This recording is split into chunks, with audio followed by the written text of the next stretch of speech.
Graça e a paz do Senhor seja com todos.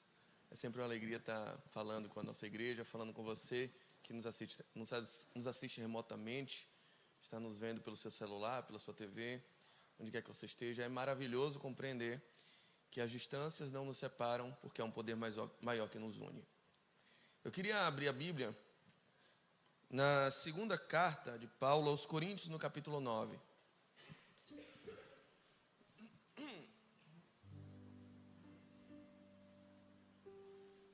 Eu queria que vocês se preparassem, afivelassem bem seus cintos, que eu vou falar de um assunto bem espinhoso. Hoje tem treta. 2 Coríntios 9, 7.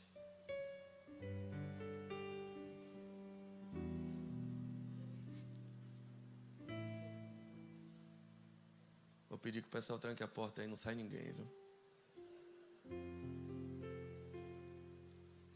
Hoje vai ser legal.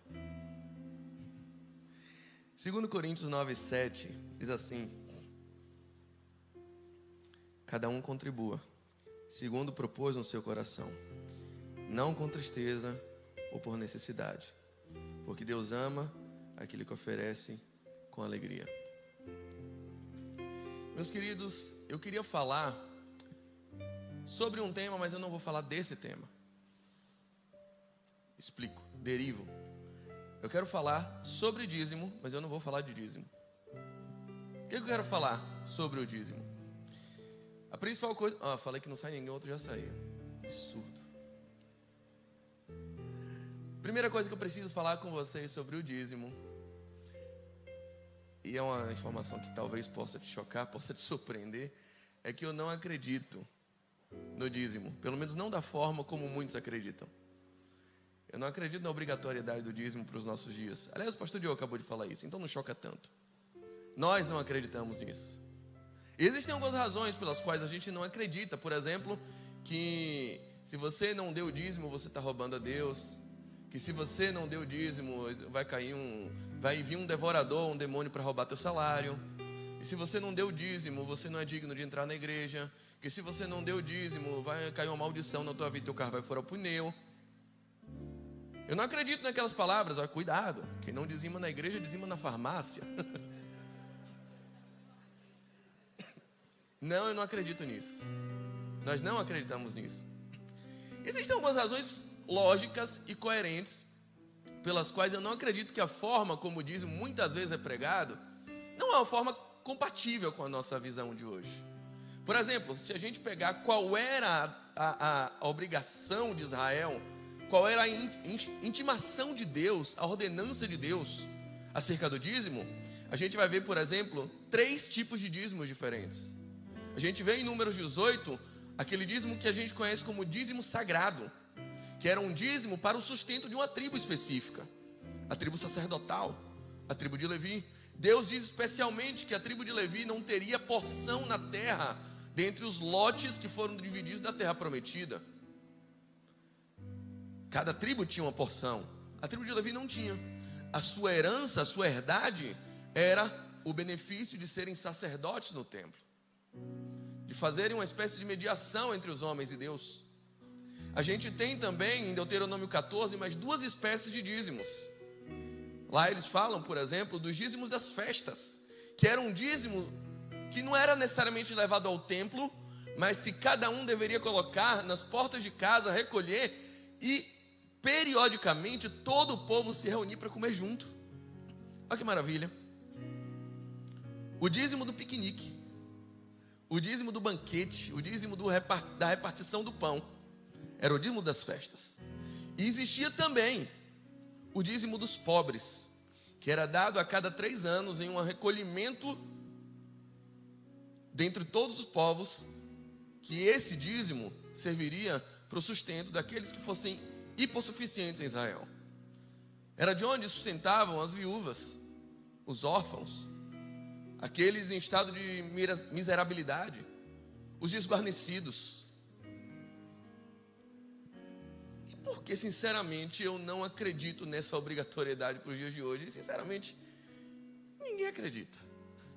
Porque até as igrejas que acreditam, as pessoas e os meus irmãos em Cristo que têm a visão que o dízimo é obrigatório para os nossos dias, eles não praticam o dízimo como está aqui escrito. Então, se o dízimo é obrigatório, todos esses dízimos seriam obrigatórios, porque são ordenanças igualmente previstas na lei.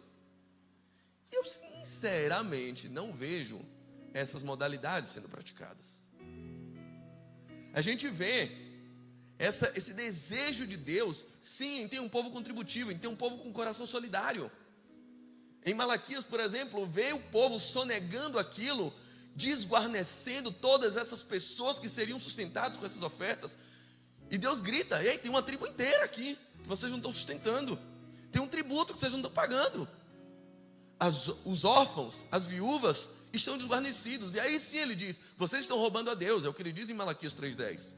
Não se esqueçam de trazer esses dízimos ao depósito do templo, porque esses dízimos são importantes para sustento de muitos, sustento dos sacerdotes, para a continuação do serviço no templo, para o sustento das viúvas, para o sustento dos órfãos. Vocês estão roubando a Deus nisso, porque vocês estão roubando do seu próximo. Deus estava falando claramente com eles nesse sentido. Então há um contexto ali. E Deus, sabendo disso, ele diz assim: olha, é por causa disso que vocês estão sofrendo com todo tipo de praga. Aí está vindo gafanhotos de diversos lugares. E aí vem aquela história do devorador. O devorador nada mais é do que um gafanhoto que vinha e comia a plantação deles. Porque sinceramente vocês abriram mão da minha proteção. Vocês abriram mão de uma aliança comigo. Eu dei a vocês o encargo de cuidar uns dos outros e de cuidar para que o serviço da minha casa continuasse acontecendo. Vocês abriram mão de ter essa aliança comigo, de ter essa aliança com o seu próximo, de ter essa responsabilidade coletiva. Então vocês estão por conta própria. Vocês estão sem proteção. Então, se o devorador vier, ele vai comer tudo. Deus dizia isso para o povo de forma muito pedagógica. Mas eu não acredito que essa é uma ordenança para os nossos dias. Meu pai dizia que quando ele era pequeno, ele era de uma igreja, que tinha um mural na igreja assim, ó: lista dos irmãos que estão roubando a Deus.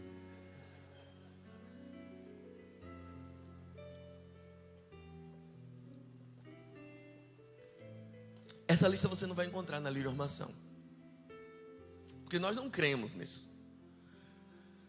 Nós não cremos nessa obrigação. Jesus vai falar em Mateus 23, ele vai falar com os fariseus. E ele vai censurar os fariseus, dizendo assim: olha, vocês dizimam, vocês recolhem o dízimo de vocês sobre a couve, o endro, a hortelã, açafrão, sobre tudo. Mas vocês não entregam o coração. Sinceramente, o que adianta? E ele dizia assim: façam essas coisas sem esquecer daquelas. Ou seja, vocês ainda estão debaixo da lei. Vocês estão debaixo dessa ordenança, porque vocês são israelitas. Vocês estão debaixo de uma lei que institui esse tributo para vocês. Mas vão além disso e entreguem o seu coração. O desejo de Jesus era esse. Mas Paulo vai sintetizar toda uma noção sobre que ritmo nós devemos viver. E ele vai dizer expressamente, por exemplo, em Romanos 6,14, que nós não estamos debaixo da lei. Essa lei que pesava sobre os fariseus, essa lei da qual os fariseus se orgulhavam, e se você olhar bem como Jesus relata a oração do fariseu e do publicano, uma das coisas que o fariseu se orgulha de fazer e ora a Deus dizendo: ó, Deus, eu te glorifico, porque eu jejuo 3 vezes por semana e porque eu dou os meus dízimos. Era um orgulho para ele. Mas aí Paulo vai dizer: essa lei, a gente não está debaixo dela. A gente está debaixo da graça. Então eu quero dizer para você que você não tem a obrigação de dar dízimo. Eu quero dizer para você que não, o seu salário não vai ser roubado por um demônio chamado devorador, se você não der o dízimo. Eu quero dizer para você que seu nome não vai estar no mural da igreja se você não der o dízimo. Eu quero dizer isso para você. Só que eu preciso dizer não apenas isso, porque eu disse para você que eu não vim aqui falar de dízimo, embora eu esteja falando sobre dízimo. Porque o tempo todo a gente ouve pessoas, e tem uma pergunta muito capciosa que eu recebo o tempo todo: pastor, o dízimo eu tenho que dar do líquido ou do bruto? Eu, meu irmão, não sou nem tributarista, não sei esses cálculos não. Pergunta o contador aí, vai. O que a pessoa quer saber quando ela fala isso? Que de fato que ela está querendo? Que informação que ela quer? Ela quer saber o seguinte: pastor, qual é o mínimo que eu tenho que dar para Deus sem Ele roubar meu salário inteiro? Sem o pneu do meu carro, sem eu dizimar na farmácia. Qual é o mínimo que eu tenho que dar aqui? Qual é a minha obrigação mínima que eu tenho que dar? Senão Ele me manda para o inferno. É isso. A pessoa quer saber isso. E eu disse: não, você não tem que dar. Você não tem que dar. Mas o que Jesus requer de nós, sinceramente, porque tem gente que já está dizendo: ufa, que bom, tirou um peso aqui, pastor. Mas o que eu vou falar agora talvez seja muito mais pesado. Imagina meu filho brincando, e aí ele tem 3 brinquedinhos lá. Alguém aqui já tentou ensinar o filho a dividir brinquedo? É uma bênção, né? Quem aqui teve que ensinar o filho a defender o próprio brinquedo? Uma das primeiras coisas que toda criança aprende a falar é: meu. Minha, meu, tudo é meu. O dono do mundo. Ensina ele a dividir, para tu ver. Terceira Guerra Mundial começando na tua casa. Aí tem 3 brinquedinhos, aí chega um amiguinho para brincar com ele. Ah, posso levar amiguinho para minha casa? Pode. Na hora de dividir o brinquedo, ele se arrepende. Filho, tem 3 aí, divide. O que ele faz? Pegar um e dar. Eu, não. Já contrariado. Não quer, tudo meu. Divide. Tá bom, pega um e dá. Eu, não, tem 3. Seu amigo é convidado, é seu amigo, você chamou ele para cá. Dá mais para ele. A guerra, o choro, mas é meu. Você chamou seu amigo, não chamou? 2 são dele e 1 é seu. Ele, não, tá bom, 2. Aí eu, não valeu, porque você não deu com alegria. Oh. Aí eu mato o guri. Porque essa é uma ordem impossível de ser cumprida. Por quê? Porque ninguém manda no coração. E o coração dele é mau. Se Rousseau vivesse nos dias de hoje, ele diria que o homem nasce bom, mas as reuniões do Zoom o corrompem. Do Google Meets. Deus me livre. Eu discordo de Rousseau, e a Bíblia discorda de Rousseau. Aliás, a Bíblia anda mais na linha robesiana, por exemplo, que vai dizer: se você deixar o homem sozinho, sem nenhuma regra sobre ele, sem ninguém para apartar, um mata o outro. Porque o homem é o lobo do homem. E a Bíblia vai atestar isso, que todos nós nascemos com a natureza egoísta, depravada, decaída. Todos nós nascemos assim, inclinados ao pecado, inclinados ao mal. Ninguém aqui ensinou o filho a mentir. Filho, vou te ensinar a mentir agora. Não, vem no pacote do standard. De fábrica, vem de fábrica. Ninguém aqui ensina o filho a ser egoísta. Ele já nasce falando: é meu. Você não ensinou isso ao seu filho. Você tem que ensinar o oposto. Porque o mal, a bater, ele já vem sabendo. Ele vem sabendo essas coisas. O homem naturalmente é mau. Então eu não tenho como mandar no coração do meu filho. Não, dê com alegria. Haha, alegria. Quieta. Você já tentou mandar em seu coração? Você já tentou gostar de uma pessoa e não conseguiu? Eu tento, pastor, mas ele não se ajuda. Se ajude a melhorar.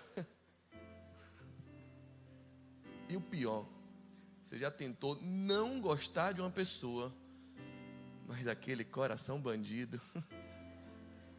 Você já chutou o balde e depois correu para dizer: oi, balde.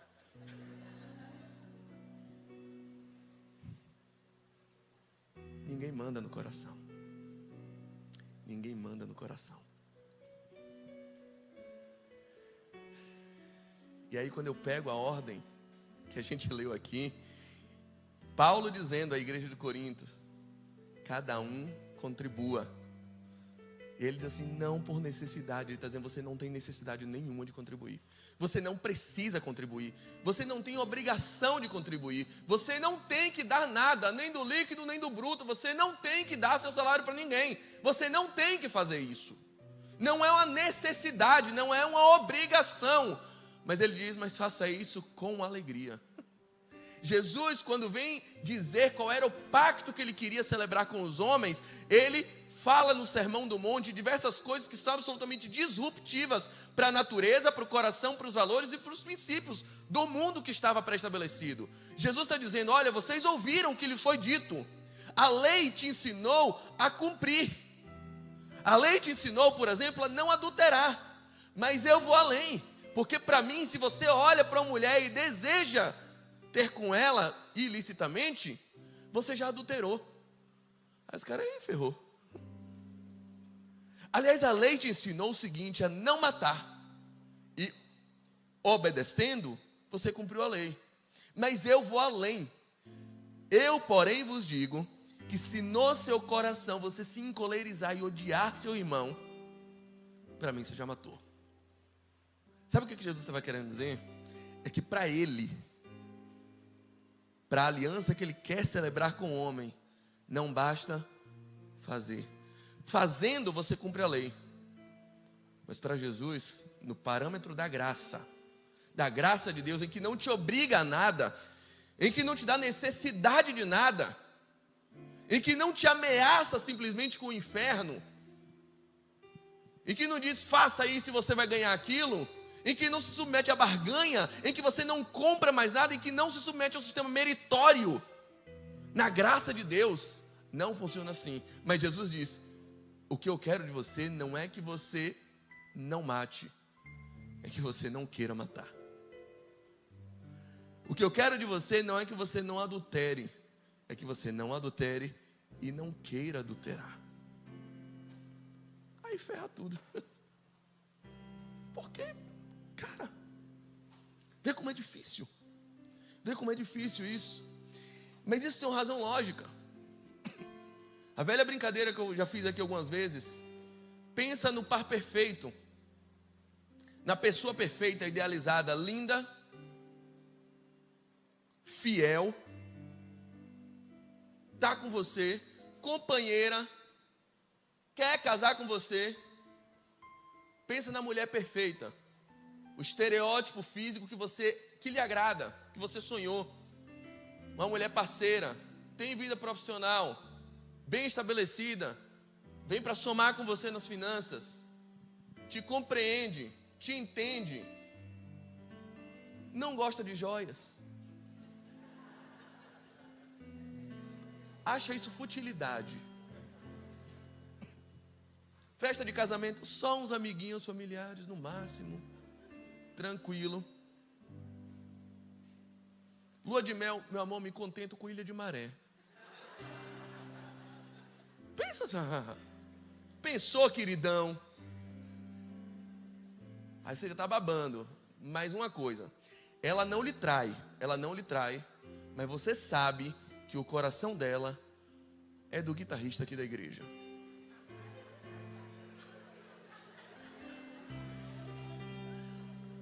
É por ele, nosso querido irmão Abel. Luiz Roberto diria, esse negro maravilhoso. Esse pedaço.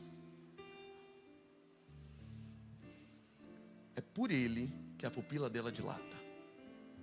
É nele que ela pensa quando está com você.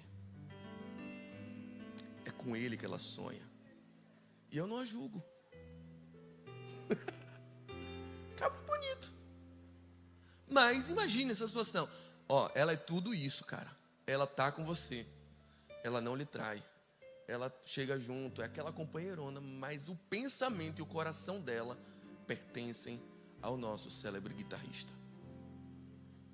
você topa uma parada dessa? Balançou, mas aposto, você vai dizer não. Deus também diz não. Deus também não quer isso. Deus não quer um povo, e aliás era a coisa que Jesus mais odiava. Jesus era bonzinho com prostitutas, Jesus era amoroso com ladrões, com pecadores, com publicanos, mas quem ele não tolerava era gente hipócrita. Era gente que chegava a ele e dizia assim: esses aqui me honram com lábios, mas o seu coração é do guitarrista. Não é meu. Ele não pensa em mim. Ele está aqui, mas ele não queria estar aqui. Ele vem para a igreja, mas ele não queria vir para a igreja. Ele deu o dízimo, mas ele não queria dar o dízimo. Aliás, ele só deu porque ele está com medo de o salário dele ser roubado por um satanás chamado devorador. Jesus não pensa isso. Jesus não está afim disso. Não é essa a aliança que ele propõe. Então qual é a aliança que ele propõe? E eu quero te dizer rapidamente para a gente encerrar o que é o Evangelho. O Evangelho não é uma troca de Deus. Não é trocar de Deus. O Evangelho não é mudar de Deus. O Evangelho não é mudar. Antes eu servia a outro Deus. Antes eu colocava oferenda na água. Antes eu fazia aquilo. E agora eu mudei. Isso não é Evangelho. O Evangelho não é uma troca de vocabulário. Antes eu xingava, falava poxa, agora eu não falo mais. O Evangelho não é uma troca de roupa. Antes eu usava calça, agora eu uso saia e vestido. Isso não é Evangelho. O Evangelho não é uma troca de amizades. Antes eu andava com a galera da Bamô e da Tui. Hoje eu ando com crentes. Isso não é o Evangelho. O Evangelho não é uma troca de favores. O Evangelho não é uma troca de vocabulário, o Evangelho não é uma troca de roupa, o Evangelho não é uma troca de costumes, o Evangelho não é uma troca de afazeres, o Evangelho é uma troca de coração. A promessa que Jesus faz para nós é mudar o nosso coração. É a aliança que Ezequiel prevê no capítulo 36, de que Deus dizendo que ia fazer com Israel: eis que eu vos darei, não uma nova roupa, não um novo a fazer, não um novo programa para domingo de noite, para quarta de noite, não uma nova crença, não um novo Deus, não um novo culto. Eis que eu vos darei um novo coração. A lei mexe com a obediência, mas o Evangelho mexe com a paixão. A lei diz o que você faz, o Evangelho diz pelo que você se apaixona. Você não vem na igreja para aprender a fazer coisas bonitas. Você vem para a igreja para se apaixonar por um Deus que te ama. É isso. É por isso que eu não estou falando de dízimo. Eu falei sobre o dízimo, mas o dízimo era só um trampolim. O que eu queria falar é sobre suas paixões. O Evangelho mexe no que você se apaixona. Pelo que você se apaixona. É isso que Deus quer mudar em você. E como é que se muda isso, pastor? Mindset, campanha, fazer 7 cabeçadas na cruz, fazer jejum debaixo d'água, plantar bananeira. Não. Sinceramente, nem eu sei explicar. Porque é um milagre. E milagres não se explicam. Ninguém vai para o céu por bom comportamento. Só se herda o reino do céu por um milagre. João capítulo 3, Nicodemos pergunta a Deus, a Jesus, o que eu preciso fazer para herdar a vida eterna? Aí Jesus dá uma resposta bonita. Nasça de novo, Binho. Imagina o cara que pergunta para a menina, e aí, o que eu faço para chamar sua mãe de sogra? Aí ela diz, nasça de novo. O que ela está dizendo? É impossível. Só um milagre. E aí ele responde assim, mas como eu já velho vou entrar na barriga da minha mãe? E aí Jesus está dizendo, você é burro, né? Você é uma anta. Estou falando de nascer de fora para dentro. É de dentro para fora. Você tem que nascer da água do Espírito. Você tem que ganhar uma nova mentalidade. Você tem que ganhar um novo coração. Eu não estou falando para você trocar de Deus. Eu estou falando para você trocar de mentalidade, trocar de coração, trocar de natureza. O Evangelho não te ensina a dar frutos. O Evangelho te transforma na árvore. Para que você naturalmente queira aquilo que Ele quer. Ame aquilo que Ele ama. Se apaixone pelo que o coração dele se apaixona. É por isso que você não precisa, meu Deus, tenho que dar o dízimo, amor. porque agora se cumpriu a profecia que estava escrita em Jeremias 31 e que Hebreus capítulo 8 vai parafrasear, quando o escritor de Hebreus diz que a grande promessa de Deus para nós é pegar todas aquelas leis, aquelas ordenanças e não escrever num papel para você decorar, não escrever em tábuas para você aprender, não escrever em livros de ameaça para jogar na tua cabeça e dizer um raio vai cair, vai te partir no meio se você não fizer. Não! A proposta de Deus é pegar todas essas leis, é pegar a vontade dEle, é pegar o desejo dEle e escrever no teu coração, dentro de você. O Evangelho vai mexer no que você se apaixona, nos seus amores, na sua paixão. Por isso que para Deus não basta cantar. Antes eu cantava Legião Urbana, hoje eu canto Damares. Hoje eu canto Sabor de Mel.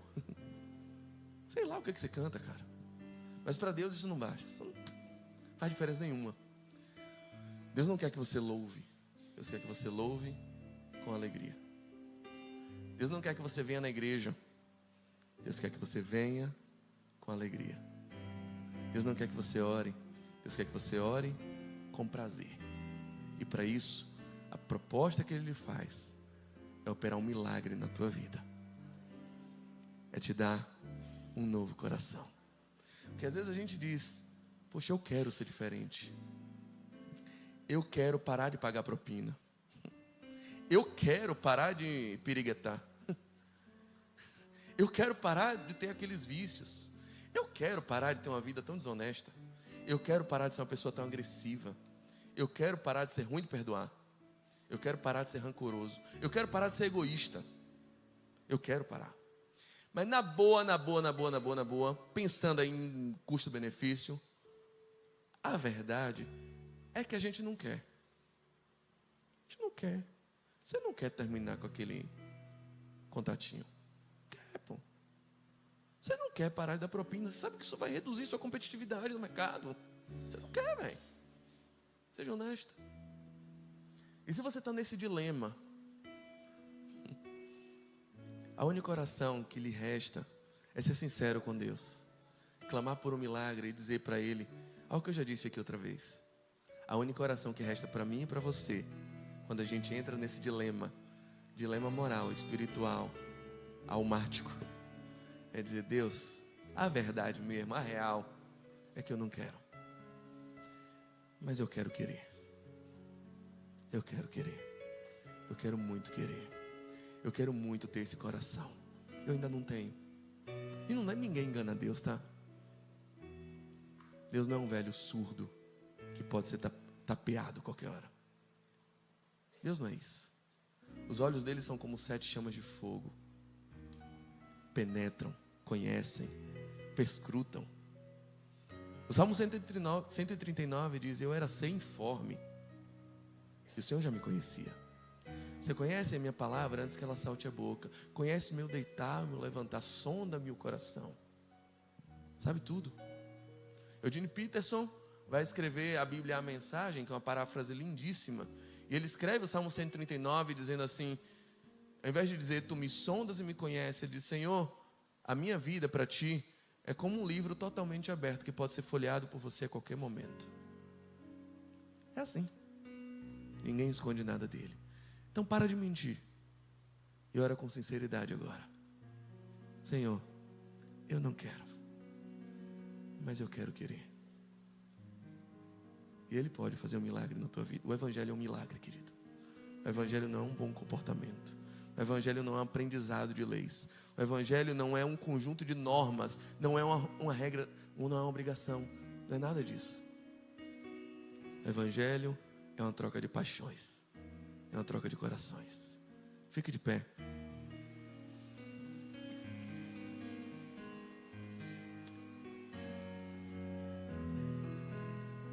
Se eu fosse comparar à luz da medicina o que é um evangelho, eu não diria para você que o evangelho não é um mindset. O evangelho é uma dieta. Toma aqui essa dieta, aprende. O evangelho não é um programa de treinos. Vai treinando, uma hora você engata. Não é isso. O evangelho é um transplante.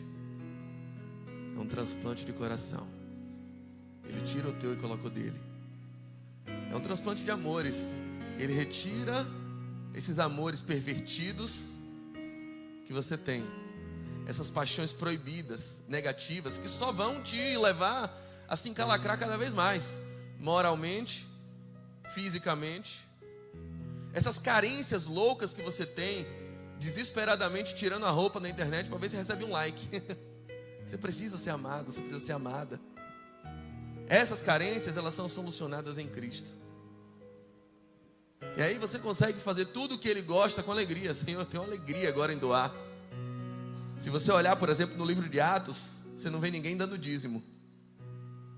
Depois que o Espírito Santo desce sobre a igreja, ninguém dá dízimo. Mas tinha gente que entregava a fazenda inteira. Eu vou fazer isso porque eu não quero nenhum irmão meu pobre. E eles tinham tudo em comum. E vendiam todas as suas propriedades e entregavam. Estavam aqui, gente, agora é tudo nosso, vamos. O Evangelho é sobre isso. É sobre se apaixonar por aquilo que Deus ama. É sobre amar aquilo que Deus se apaixona. Como isso pode ser possível? Só um milagre, lindão. Só um milagre. Se você puder agora, clame por esse milagre. E diga: dá-me, Senhor, um coração igual ao teu. Transplanta meu coração. Tira esse coração duro de pedra. E me dá um novo. Um coração sensível. Arranca esse, eu quero outro. Me dá uma nova natureza. Me dá um novo ser. Novas preferências, novos amores, novas paixões. Mas um desejo eu tenho de ser transformado. Preciso tanto do teu perdão. Dá-me um novo coração. Dá-me um coração igual ao teu, meu mestre. Dá-me um coração igual ao teu, coração disposto a obedecer, cumprir todo o teu querer. Dá-me um coração igual ao teu. Se tu olhares, Senhor, pra dentro de mim, nada encontrarás de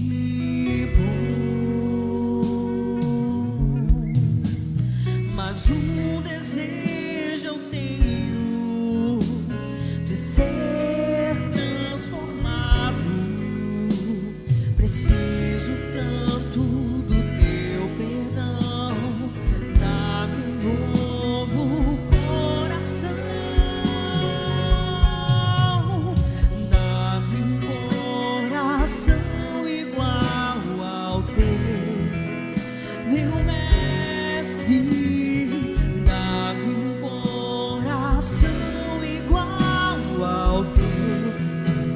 Coração disposto a obedecer, cumprir todo o teu querer. Dá-me um coração igual ao teu. Ensina-me a amar o meu irmão,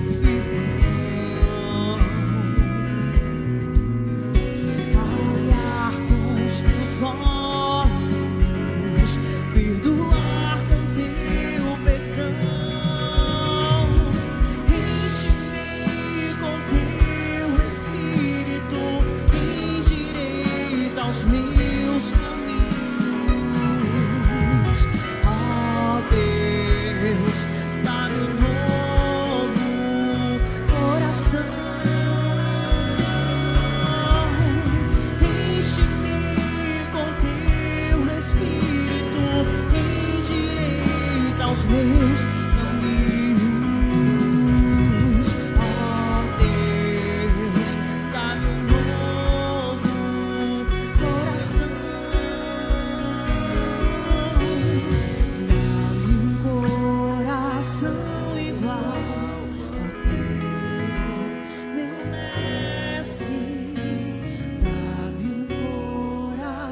coração disposto a obedecer, cumprir todo o teu querer. Dá-me um coração igual ao teu.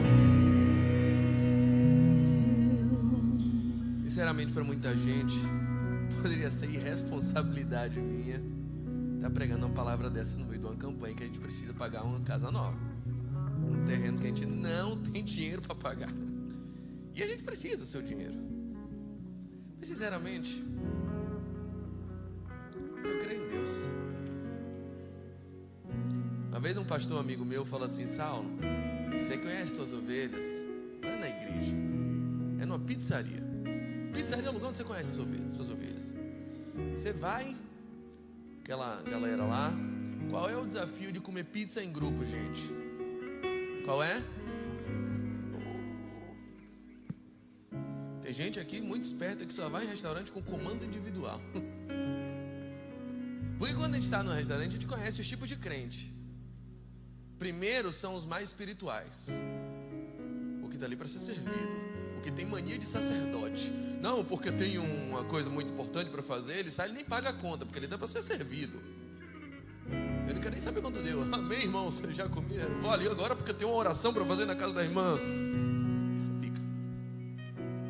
Aí depois ficam os dizimistas. E o dizimista é aquele cara que raciocina em cima da obrigação dele. Ele faz a conta da fatia de pizza dele, o percentual, 9 fora, vê o ml da coca que ele tomou e paga aquilo. E ele não paga 10%, porque 10% não é obrigatório. Se não é obrigatório, ele não paga. Ele é o dizimista. É 10% ali, não, é do líquido, do bruto, pronto. É o que ele tem obrigação para não ir para o inferno. E por fim, ficam os irmãos. Ficam os irmãos. E a pergunta do irmão não é quanto eu comi, não é qual é o evento para o qual eu estou atrasado, não é o que vocês vão me dar. A pergunta do irmão é: quanto deu a conta? Quanto deu a conta? Eu quero participar, porque eu sou irmão, porque eu pertenço a isso aqui. Ele faz com alegria. Então, sinceramente, a gente não está querendo aqui os espirituais. Alírio não precisa de dizimistas. Alírio precisa de irmãos. A gente está atrás dos irmãos, de gente preocupada em aí, cara, eu quero participar, quanto deu a conta? E só tem uma resposta para isso. Quando você pergunta, então, já que não é obrigatório, por que então que eu vou dar o dízimo? Se eu não vou para o inferno se eu não der, se eu não vou ter um satanás na minha carteira se eu não der, por que que eu tenho que dar o dízimo? Por que que eu vou dar o dízimo? A única resposta possível à luz da graça é aquela que diz assim: porque eu sou assim, porque meu coração é assim. Todo mundo já ouviu a alegoria do escorpião e do sapo, né? O pastor Diogo conta muito.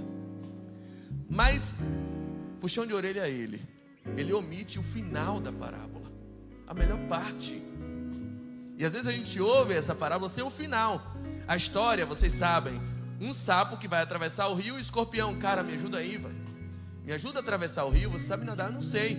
Aí o sapo: vem, pensa que eu sou menino, é? Você vai me ferroar, você é um escorpião. Ele diz: eu não sou menino também, né? Se eu te ferroar, morre nós dois. Aí o sapo: tá bom, então vem.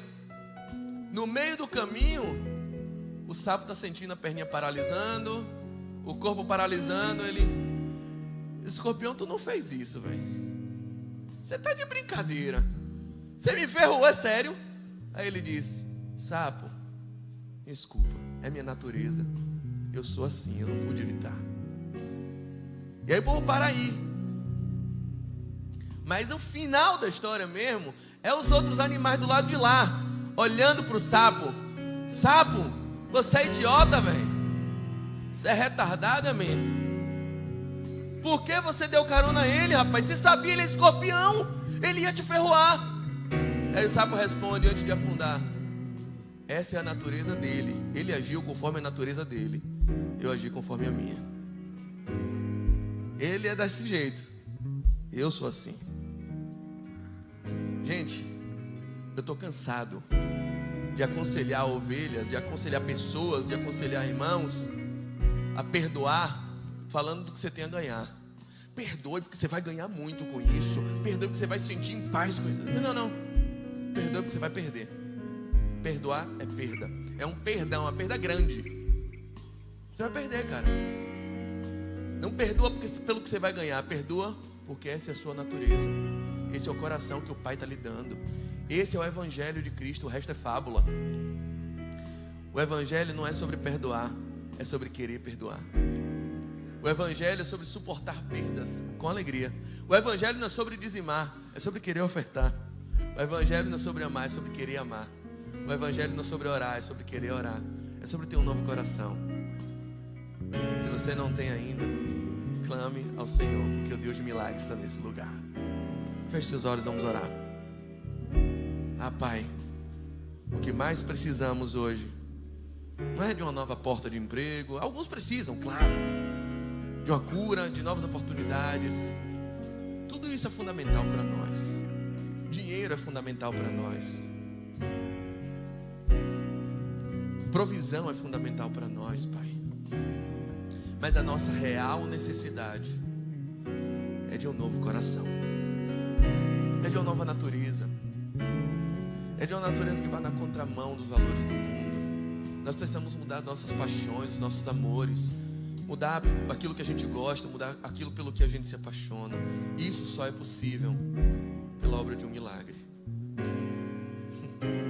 A boa notícia é que eu creio no milagre. Esse é o maior milagre. Senhor, o maior milagre que alguém pode ter não é a cura da AIDS, não é a cura de um câncer. O maior milagre que alguém pode experimentar é receber um novo coração. É começar a gostar do que não gostava. É parar de gostar do que antes gostava. É mudar preferência, mudar gostos. Esse milagre a ciência não explica e jamais vai explicar. Eu não sei explicar, porque milagres não se explicam. Imprime em nós, Senhor, uma nova natureza. Dá, Senhor, para os teus filhos novos corações, que eles se apaixonem por aquilo que Deus ama.